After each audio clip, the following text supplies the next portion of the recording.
as far as comparing rap back in the old day or back in the day of what it used to be and what it is now, number one, we're in 2008, and it's about 30 years from 1978 and 1979, where the first rap record came out, reputedly. It was smaller then.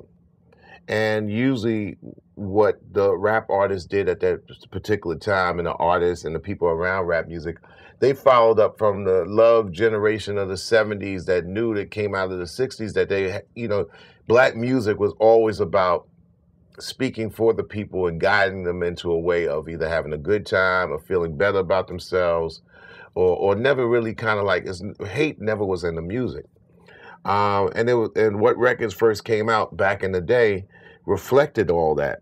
And even if the environment was real tough, R&B, which I call Reagan and Bush, comes in 1980s, and although the community was being besieged by drugs such as the crack wars and the epidemic, and just the joblessness and the homelessness and the bad health care, AIDS started creeping in.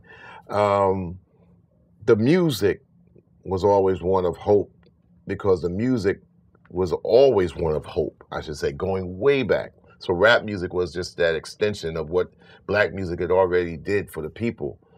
I think that when that expanded and it grew and it became more kind of like representative of what was happening in the 80s, I think in the West Coast, NWA spoke to that, what was going on. Ice-T was the first to speak about the serious damage that was done in the Southern Californian area with the drugs and the guns and the gangs that took place.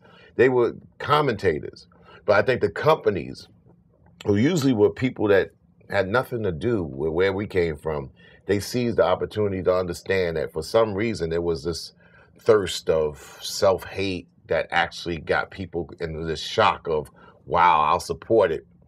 And therefore, they saw that this music, gangster music, did maybe 3 times as much in sales. It became a business motive. And that business motive had a lot of people do it just because it worked better financially, and not always from the heart. So I think even when you look in 2008, I think a lot of people are doing something that would necessarily pay off for them, as opposed to something they fully felt. And in the beginning of hip hop, it was done based on what you felt, because people saw all these things going on around them. They tried to go to a better place. I just think that much hip hop is out there today.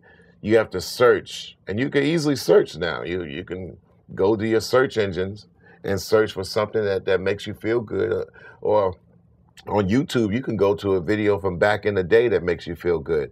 And that's the advantages that you have with YouTube, as opposed to television, where you got to sit and wait for somebody to program you.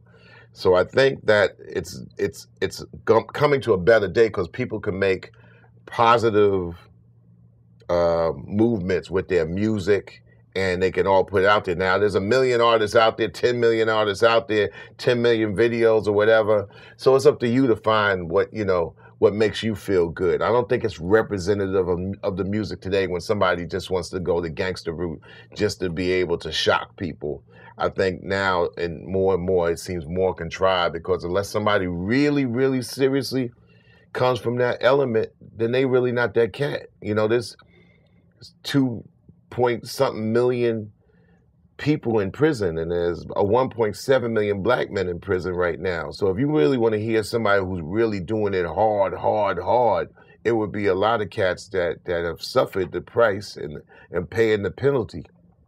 And and so therefore there's a lot of cats making music today that they might take that route because it can shock and amaze or fascinate somebody who's foreign to it.